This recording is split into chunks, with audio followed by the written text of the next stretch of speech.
Opa, e aí pessoal, tudo bem com vocês? Sejam muito bem-vindos a mais um vídeo aqui no meu canal e vamos continuar a nossa conversa sobre a AWS.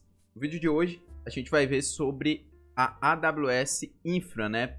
Olhando a AWS do ponto de vista da infraestrutura. Então a gente vai entender, né, claro, fazendo uma visão geral da infraestrutura global da AWS, né? Como é que isso é estruturado, como é que ela garante um alcance global ali dos clientes dela que utilizam os seus serviços. A gente vai ver alguns conceitos aqui, como regiões, às vezes Edge Locations, a gente também vai ver um serviço da AWS, que é o CloudFront, tá? Também vamos entender de que formas a gente pode estar provisionando os recursos da AWS, né? No caso, os recursos ali que vão operar em cima dessa infraestrutura global. Bem, para a gente começar a nossa conversa, a gente vem falar primeiro do conceito de regiões, tá?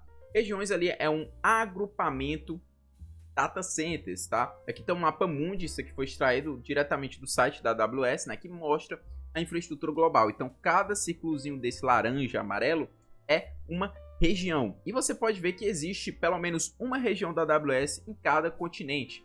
Você tem aqui, por exemplo, né, aqui no Brasil, você tem uma região que inclusive está posicionada aqui, ó, na região aqui do estado de São Paulo, tá? E aqui na África, você também tem uma região aqui posicionada na África do Sul, tá? Então você pode ver que basicamente todos os continentes possuem ali em alguma região, né, algum local ali do continente, geograficamente falando, né, uma região, que é um agrupamento ali de vários data centers. E esse agrupamento ele é do ponto de vista lógico, tá?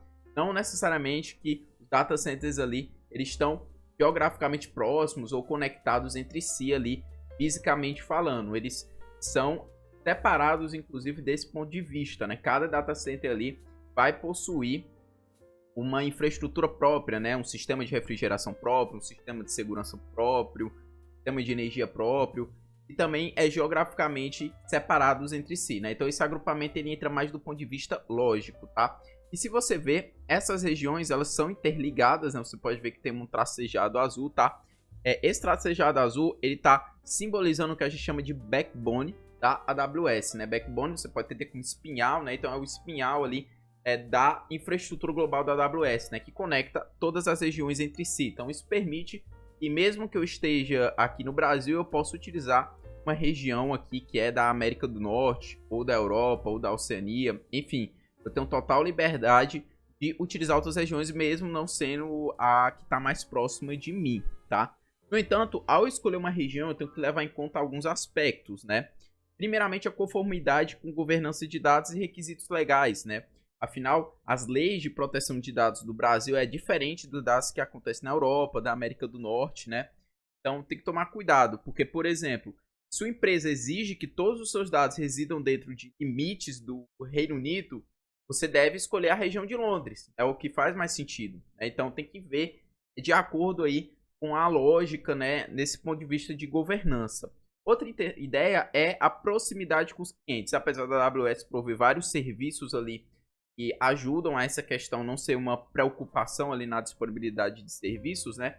Mas você selecionar uma região próxima que é ali da maioria dos seus clientes, né, isso vai ajudar a obter um conteúdo com mais rapidez e gastando menos, né? Porque você não vai ter ali que bancar outros recursos para ajudar nessa questão da proximidade, né? Então, se eu tenho uma empresa que ela opera no Brasil, faz mais sentido eu focar no Brasil, né? Se eu, por exemplo, tiver um grupo de clientes assim lá na América do Norte exclusivamente, dá para eu fazer depois alguns mecanismos ali dentro da própria AWS, a gente já vai ver em relação a isso, para que esses clientes também não sofram ali com a questão de latência por estarem mais longe, né? Comparado a quem mora aqui já no Brasil. Mas como a minha empresa é brasileira, faz mais sentido eu utilizar a infraestrutura ali mais próxima, né, que está no próprio Brasil. Outra ideia também é os serviços disponíveis em uma região. Apesar de estar conectado entre si, algumas regiões elas não possuem todos os serviços, né? Às vezes a região mais próxima pode não ter todos os recursos que você deseja oferecer aos clientes, né? Então isso tem que também ser levado em conta, né? Um detalhe interessante é que as regiões aqui da América do Norte, principalmente aqui do lado oeste, elas normalmente costumam ser as primeiras a receber os serviços novos da AWS, né? E aí posteriormente elas vão sendo implementadas aí em outras regiões, mas enfim, você não consegue ali ver em qualquer região acessar todos os serviços da AWS, isso acaba dependendo de região para região, então tem que também tomar cuidado em relação a isso. E outro detalhe que é importante, definição de preço, tá? Se a gente for comparar eu executar uma aplicação nos Estados Unidos, no caso uma região aqui da América do Norte, né?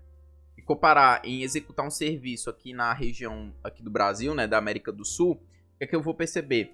É que como a forma tributária, né, que o Brasil opera, vai custar 50% a mais eu executar a mesma carga de trabalho aqui do que fora da região de São Paulo, né? Então, por exemplo, for na região de Oregon, é mais barato comparado ao hospedar na região de São Paulo, né? Então, enfim, esses 4 fatores são muito importantes serem levados em conta, né? Resumindo, governança de dados, proximidade com os clientes, os serviços que você deseja utilizar e a definição de preço, tá? Esses 4 fatores são extremamente importantes para definir a região, tá bom? Bem, mas dentro das regiões, a gente tem outra definição importante, que são as zonas de disponibilidade. Eu peguei aqui uma imagem, tá, que está no site da AWS também, que é em relação à parte da América do Sul. Então aqui a gente tem a região de São Paulo, né, esse círculozinho laranja, e cada pontinho desse azul é uma zona de disponibilidade, tá? E o que é a zona de disponibilidade? Bem, uma zona de disponibilidade é um ou mais data centers distintos com energia, rede e conectividade redundantes em uma região da AWS. Se eu pegar zonas de disponibilidade diferentes, eu vou encontrar data centers que vão ser fisicamente separados, eles vão ser geograficamente distantes, eles vão ter cada um uma infraestrutura própria, tá? Aqui pelo mapa dá para ver, né, que a gente tem uma zona de disponibilidade aqui na cidade de São Paulo, a gente tem outra aqui pro Rio de Janeiro, tá? Aqui a gente tem um no Chile, aqui um aqui mais pro Uruguai, né? Ou é a Argentina, não sei exatamente aqui qual a localização, tá? E aqui uma outra mais aqui para cima, né? Mais já perto ali da América Central, né? Só que todas essas zonas de disponibilidade, né, elas estão dentro dessa região de São Paulo, tá? Então a região ela agrupa a zona de disponibilidade. E a zona de disponibilidade é simplesmente o data center ou um conjunto ali de data centers que estão fisicamente conectados entre si, tá bom? E aí você deve estar se perguntando, Yuri, beleza, eu quero, por exemplo, colocar a minha aplicação. Eu tenho o poder de escolher qual vai ser a zona de disponibilidade? Sim. Da mesma forma que você tem o poder de decidir a região, também tem em relação às zonas de disponibilidade. Se você quiser, dependendo de alguns determinados serviços, você pode disponibilizar em uma única zona de disponibilidade, né? Você pode ir em várias zonas de disponibilidade e assim por diante, tá? E como isso impacta, tá? Vamos lá. Zona de disponibilidade, ela tem justamente esse termo disponibilidade, porque o que acontece? A gente está falando de data centers que são fisicamente separados, tá? E aí, justamente por eles serem fisicamente separados, ter uma infraestrutura própria, eles vão ajudar na questão da disponibilidade. Porque se um data center ali falhar, né, ou tiver algum problema ali temporário, seu serviço não vai ser afetado caso ele esteja disponível em outra zona de disponibilidade. Por exemplo, digamos que eu tenho uma aplicação ali da empresa e ela está aqui nesses duas zonas de disponibilidade, né, em São Paulo e em Rio de Janeiro. E aí, digamos que aconteceu algum problema ali específico na área de São Paulo, né, alguma coisa ali temporária, não sei. E aí você deve estar pensando, será que minha aplicação vai ficar indisponível? Não, porque você tem uma replicação dela ali na zona de disponibilidade. Então é como se fosse uma outra forma justamente de proporcionar a disponibilidade. Porque você está falando de data centers que são fisicamente separados, cada um tem sua infraestrutura própria. Então, um falhar, o outro falhar é muito difícil, entendeu? Então isso ajuda na questão da disponibilidade. Yuri, eu tenho uma aplicação em uma região, tá? Hospedada em uma região. Faz sentido eu ter ela em outra região? Tipo, aqui a gente falou de ter uma aplicação em 2 zonas de disponibilidade. Faz sentido eu ter uma aplicação em 2 regiões distintas, né? Uma replicação da aplicação em outra região? Faz. No sentido de que? Recuperação a desastres, né? Porque imagina, por exemplo, tá? Digamos que eu sou aqui do Japão, tá? Eu tenho uma empresa japonesa e aí eu tenho a minha infraestrutura nessa região aqui do Japão. Só que vocês concordam que o Japão tem seus problemas devido a desastres naturais, né? E aí, digamos que, como é comum terremoto, tsunami, etc., né? Eu quero ter uma proteção, né, justamente para, caso aconteça algum desastre natural, isso não prejudicar as minhas aplicações, a minha empresa não pare por conta desse desastre natural, né? Então, o que é que a gente pode fazer? Você pode vir e colocar, né, fazer uma replicação do seu ambiente, dos seus serviços, né, em outra região. E tenha menos problemas em relação a esse ponto de desastres, né? Por exemplo, digamos que o cara escolheu colocar aqui no Brasil, tá? tá? Vamos supor que ele viu lá, beleza, vou botar no Brasil. O Brasil, vocês concordam que é mais difícil, né? Tem algum problema com desastres naturais, né? Desse tipo. Então, aqui, esse é o sentido da região, tá? Porque é ainda mais distante do ponto de vista das zonas de disponibilidade em termos de infraestrutura. Você tem um desastre que afete toda a região do Japão, dificilmente vai afetar também a região do Brasil ou da América do Norte ao mesmo tempo, né? Então, se você deseja, né, ter uma recuperação de desastres, o backup dos seus serviços, aplicações, enfim, seja lá o que for, você pode utilizar ali mais de uma região. Faz sentido também essa aplicação, claro que vai caso a caso, né, questão de custos também, mas faz sentido esse processo visando justamente essa proteção, né, e essa preparação para se recuperar aí diante de algum desastre que possa acontecer e afetar aí alguma região em específico, tá bom? E aí você deve estar se perguntando, beleza, digamos aqui que eu sou uma empresa europeia, tá? E lá na minha empresa europeia eu tenho eu disponibilizo conteúdos, tá? E digamos que um desses conteúdos é meu website, tá? Digamos que é um website. Esse símbolo aqui é de um S3 Bucket, tá? Só por exemplo, não é necessário para esse vídeo saber o que é um S3 Bucket, mas ele proporciona justamente você hospedar um site estático, ou hospedar algum arquivo, algum documento ali e disponibilizar aí para outras pessoas, tá? Mas digamos aí um site estático, né? Só que o meu site, a minha empresa é muito grande, ela é muito conhecida e tal. E aí digamos que eu tenho clientes aqui no nível global, né? Tem pessoas da América do Norte que estão tentando acessar esse site, né? Então estão tentando ali por baixo dos panos, né? Acessar o conteúdo que está hospedado no Bucket, né? Claro que o usuário ali que está acessando o site não sabe disso, mas a gente que está construindo a solução sabe, né? E aí tem uma pessoa aqui do Brasil, tem uma pessoa aqui da África do Sul, outra pessoa aqui da Austrália, né? E você concorda que cada uma dessas pessoas vai ter um problema em relação à latência, justamente por conta da distância aqui que elas estão tentando acessar. Então imagina só, tua empresa aqui é na Europa, mas tu não tem cliente só na Europa, né? Que é onde teria totalmente ali a menor latência possível para acessar. Você tem cliente na América do Norte, no Brasil, na África, na Oceania. E aí, como é que faz para esses clientes não serem prejudicados devido a essa questão aqui? Pronto, aí vem um conceito que é muito interessante, que são os Edge Locations, né? Que é esses bloquinhos vermelhos aqui, como vocês estão vendo, tá? O que acontece? Quando o usuário faz uma requisição, digamos que ali pela primeira vez, né? Quando esse negócio todo é provisionado, né? Ele vai tentar acessar o site, né? Em vez do usuário aqui, quando ele faz o envio, né? Ele digita lá o URL para acessar o site. Em vez dele ir direto, né, a lógica ali, ir direto pro S3 Bucket, ele não vai fazer isso. Ele vai primeiro para esse Edge Location, tá? E o Edge Location vem e busca no S3 Bucket, tá? O conteúdo. E aí o S3 Bucket devolve o conteúdo, né, que seria justamente o site pro Edge, armazena isso em cache e manda para o usuário. E aí, o que é que vai acontecer, né? Isso vai ser feito em cada um dos cantos aqui, como você pode estar percebendo, tá? E aí, o que é que vai acontecer? Preste atenção na genialidade do negócio.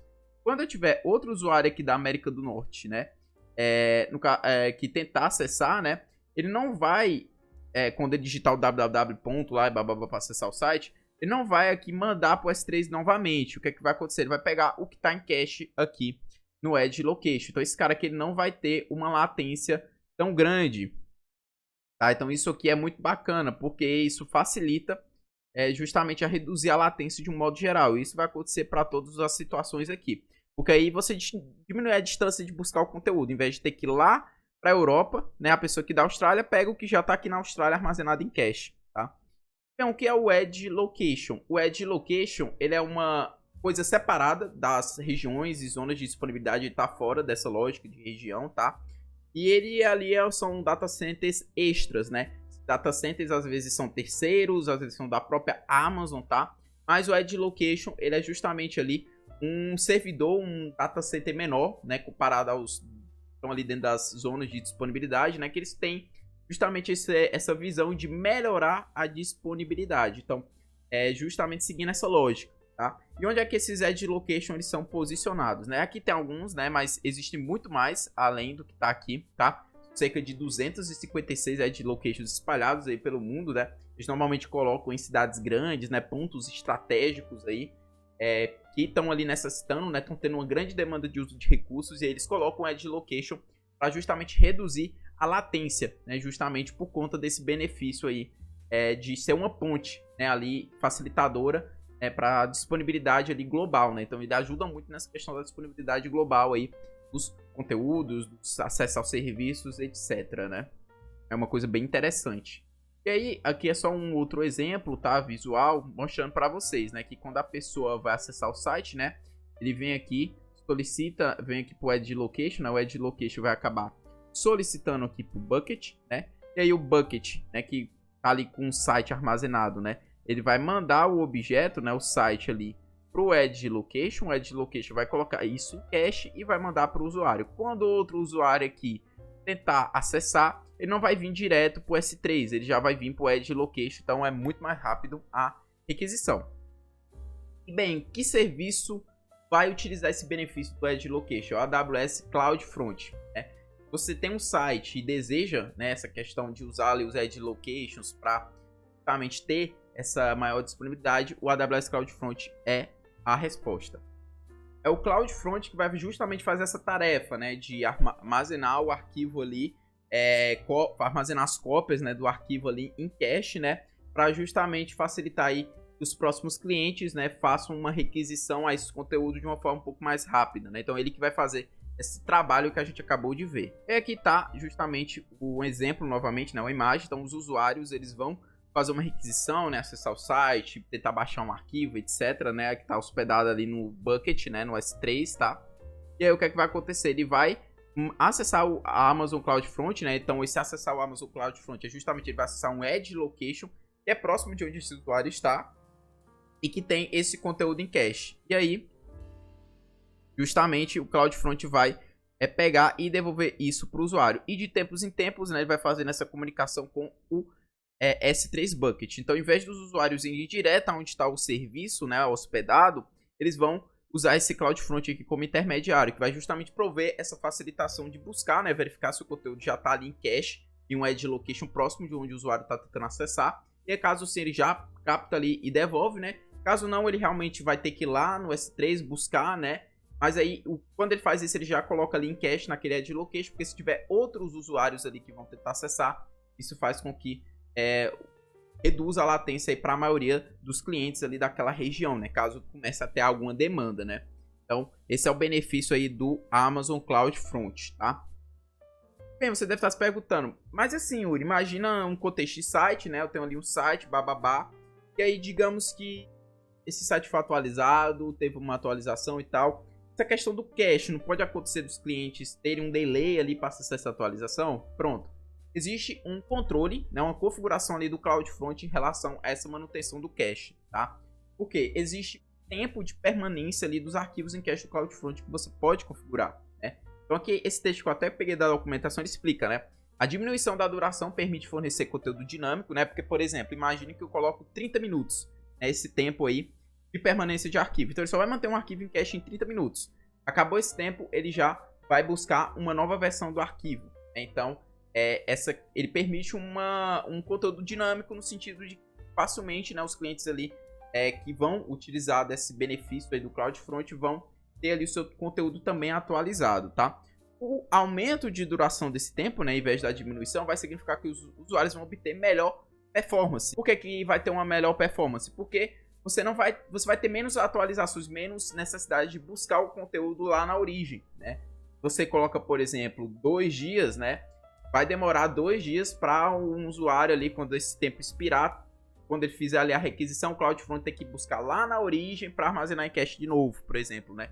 Então isso ajuda na performance ali durante esse período, né? Você tem um período mais longo, mas a contrapartida ele não é tão dinâmico, né? Justamente por essa questão de demorar mais, né? Então se você fizer uma atualização e não fizer nada, né? Esperar que o próprio sistema ali atualize, vai demorar uns 2 dias ali para isso ser refletido, tá? Bem, o nome desse cara, né, dessa parâmetro, né, de tempo de permanência do arquivo é o Time to Live, TTL, tá? Trazendo uma noção dele, né, o TTL é justamente o tempo de expiração do arquivo em cache, né? Então, quando expirado, na próxima vez que o ponto de presença, ou seja, o Edge Location, receber uma solicitação do usuário para esse arquivo, né, o CloudFront ele encaminhará a solicitação para o servidor de origem a fim de verificar se o cache contém a versão mais recente do arquivo, tá? Isso é se tiver expirado. Então, digamos que eu dei um dia. Durante esse dia, né, vai estar ali o cache, tá? no Edge Location. Então, quando eu solicitar, né, um cliente solicitar para aquele Edge Location, aquele arquivo, ele já vai devolver o arquivo para o cliente, tranquilo. Mas aí, digamos que expirou o tempo, né? Passou esse um dia já. Então, quando o Edge Location receber uma solicitação de usuário para aquele arquivo que está em cache, ele vai fazer o quê? Ele vai ver, opa, expirou. Deixa eu ver se não tem alguma atualização. Ele vai mandar uma requisição lá para a origem, né? Supondo no caso do site, ele vai mandar uma requisição lá o S3 Bucket, tá? E aí o S3 Bucket vai devolver duas possibilidades, né? Ou ele vai devolver o código 304, que quer dizer que o arquivo não foi modificado. E quando o CloudFront recebe isso, o que é que vai acontecer? Ele mantém o arquivo lá em cache, né? Estende mais um dia, né? Replica ali o TTL e devolve esse arquivo para o usuário. Se o S3, né? A origem ali devolve para o CloudFront o status 200, né, quer dizer que teve uma atualização do arquivo e ele precisa ser atualizado ali no cache. Então ele vai devolver isso e juntamente com esse código 200 já vai vir a nova versão do arquivo. E aí essa versão antiga ela é descartada ali no cache mesmo e é substituída por esse novo arquivo. E aí ele reinicia, né, esse TTL, né, esse timezinho. E aí o padrão dele é 24 horas, um dia, né, se você não mexer nada nesse parâmetro, ele vai vir para o padrão um dia, né, 24 horas, tá? Só que aí, ó, tem esse detalhe, ó, se um arquivo em um ponto de presença não for solicitado com frequência, o CloudFront poderá excluí-lo, removê-lo antes da data de expiração para criar espaço para os arquivos solicitados mais recentemente, tá? Então também tem que ter esse cuidadozinho. Se você, por exemplo, tá ali no Edge Location, digamos que tu colocou ali 6 dias de duração, só que aí digamos que tem outras coisas ali no teu serviço, né, de CloudFront que estão ativadas, né, e estão tendo aí mais requisições. Ele vai tendo ali que ocupar espaço e tal, levando em conta ali os limites que você coloca nas configurações, né? E aí, justamente para dar mais espaço, se ele vê que alguma coisa ali não está tendo uma alta demanda, ele exclui, né? O que faz sentido, porque só vale a pena manter em cache se realmente estiver tendo ali uma alta demanda, né? Então ele tem essa lógicazinha também que é importante ressaltar aqui. Ah, Yuri, mas existem mais maneiras de configurar ele? Sim, tem essas duas maneiras aqui, elas são um pouquinho mais avançadas, por isso eu não vou entrar em tanto em detalhes, estou mais mostrando a existência delas aqui para você. Então a gente tem o mínimo TTL, maximum TTL e default TTL, né? Que seria um TTL mínimo, máximo, padrão, né? Então você tem ali os 3 níveis, né? Como se fosse um range, né? O mínimo, o máximo e o padrão. Você utiliza esses 3 parâmetros justamente para controlar ali o comportamento de cache, tá? Então tem como você configurar essas 3 variáveis. E o outro mecanismo que você pode estar ali configurando em relação a esse time to live é usar os cabeçalhos, né, ali dos arquivos para controlar a duração de cache para os objetos individualmente, né? Então, digamos que eu tenho 2 sites ali estáticos, tá? E vou utilizar o CloudFront para ambos, né? Só que digamos que para um site eu quero, ele é um site assim que eu atualizo com mais frequência, né? Enfim, vamos supor essa situação. Então, eu quero que esse site ele tenha um TTL menor, tá? Digamos que eu quero que ele tenha um TTL, sei lá, de 6 horas, exemplo. Tá? TTL de 6 horas. Digamos que um outro site ali ele é mais menos pouco atualizado, né? Ele não é tão assim, não recebe tantas atualizações, então não tem para que ali eu ter uma coisa muito dinâmica. Então você pode colocar um TTL maior para ele, por exemplo, 6 dias, tá? Então quando você quer essa diferença de TTL, né, de comportamento de cache para arquivos ali específicos, né, para objetos específicos, você pode utilizar justamente essa tática dos cabeçalhos, né, para definir para cada um qual vai ser o valor do TTL, tá? Mas enfim, como eu falei, esses aqui são bem mais específicos do serviço, são um pouquinho mais avançados. A ideia é dar uma visão geral e vocês terem noção da existência deles, né? Então, não vou me aprofundar muito, sugiro a leitura da documentação caso você deseje ver um pouquinho mais a fundo em relação a isso, tá bom? Bem, aqui eu trago essas 2 notícias, né? Porque é apenas para reforçar em relação ao crescimento da nuvem aqui no Brasil. Então, no finalzinho do ano passado, né, não no finalzinho necessariamente, para setembro mais ou menos, né, o AWS anunciou, né, que abre um novo Edge Location aqui no Ceará, né, porque estava tendo um grande uso da nuvem aqui no Ceará, né, e eles estavam percebendo que estava tendo ali um problema de latência, né, os usuários estavam reclamando muito de latência porque os data centers da Amazon mais próximos estão ali no Rio de Janeiro, em São Paulo, então uma latência, justamente por conta dessa distância, né, dos servidores ali da Amazon. Então ela vai colocar um Edge Location aqui no Ceará, justamente para reduzir a latência, tá?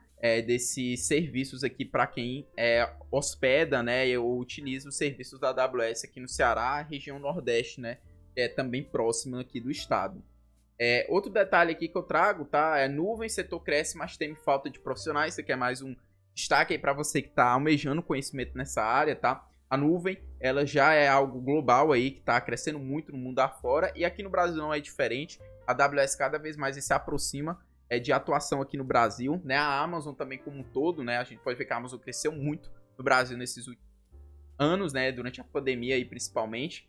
Então a nuvem, ela vai vir cada vez forte aqui pro Brasil, né?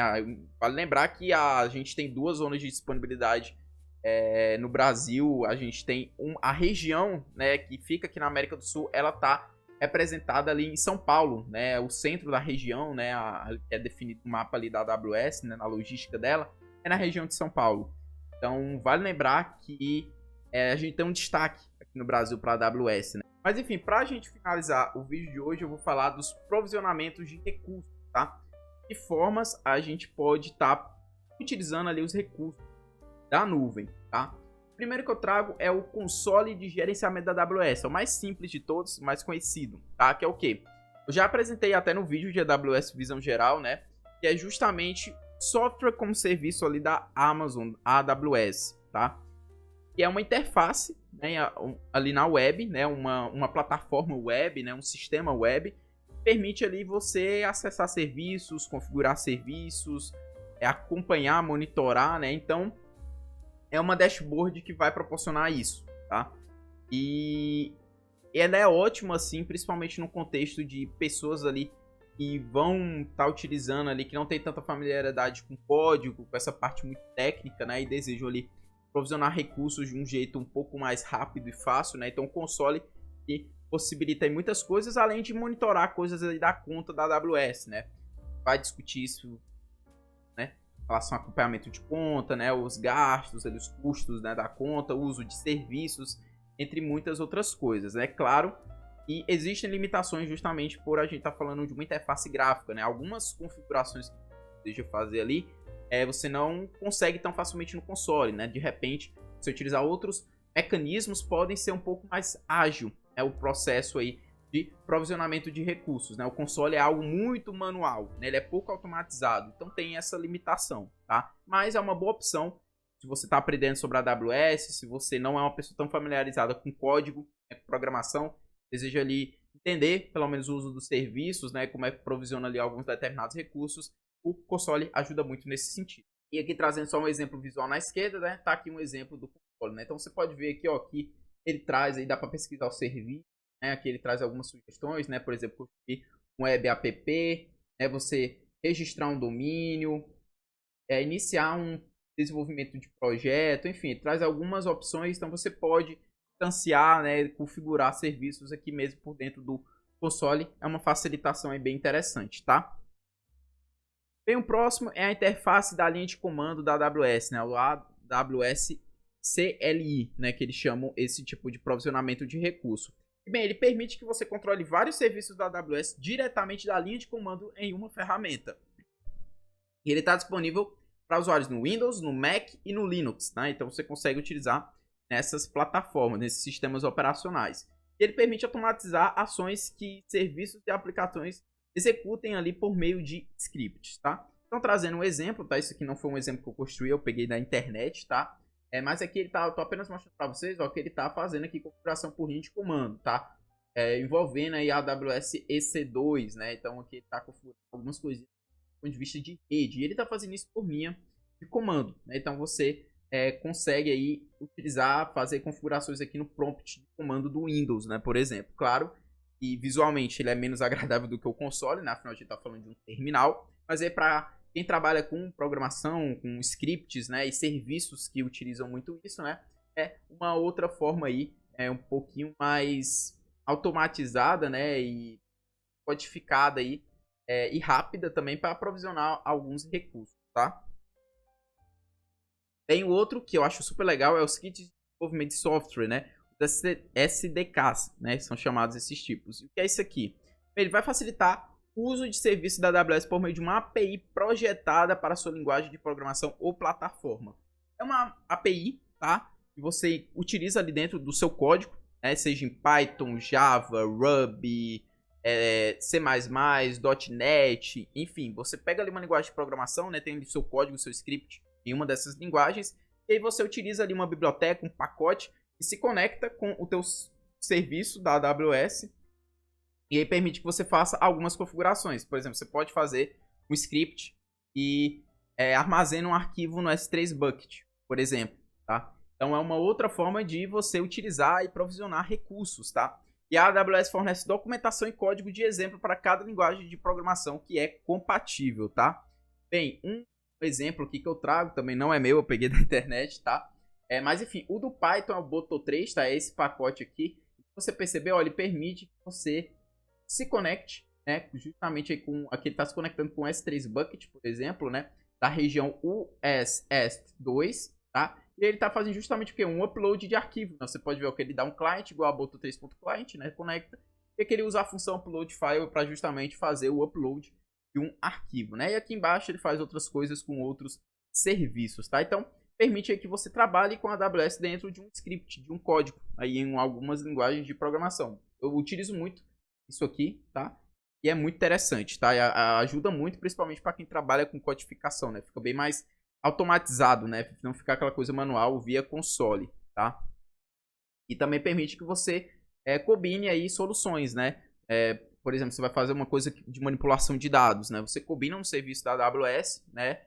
Ali, seja lá qual seja o seu objetivo, com outros pacotes ali, por exemplo, do próprio Python de manipulação de dados. Então, você tem uma maior liberdade aí de interagir com diferentes recursos ali, utilizando benefícios da AWS, né? Então, é uma situação interessante, tá?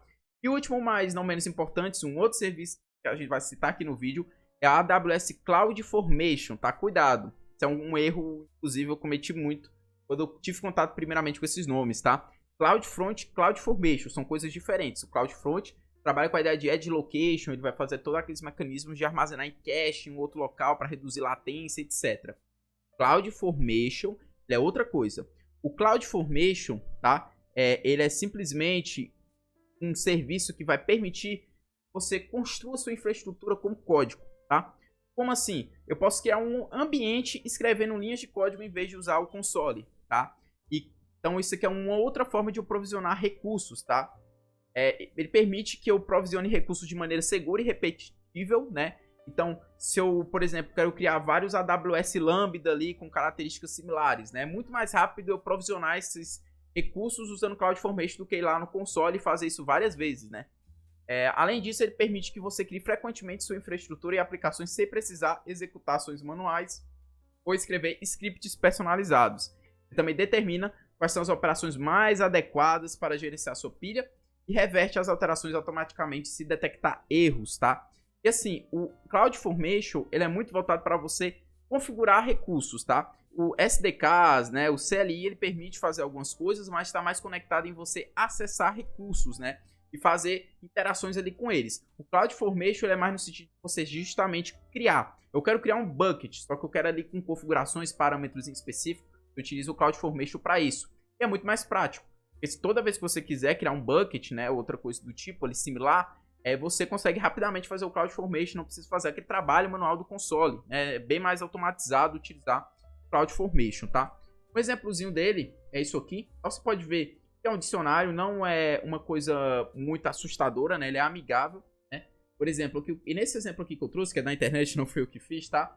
Mas aqui é o seguinte, o que é que ele tá fazendo, ó? Ele tá criando uma instância EC2 para rodar aí no Amazon Linux 32 bits AMI, tá? Não precisa se esquentar muito com o que significa EC2, nem esse Amazon Linux AMI, né? Tá? Não precisa.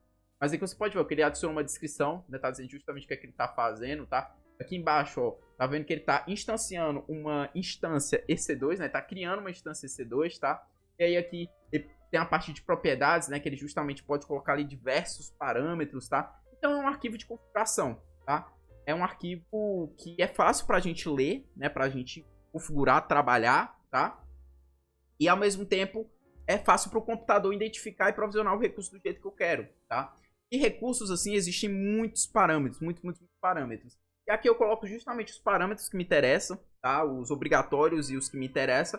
Se não me interessa, o que eu não informar aqui, ele vai utilizar o padrão que é definido pelo próprio serviço, tá? Então, bacana é isso. É muito mais rápido, é muito mais prático e é interessante pra gente aí que codifica, tá bom?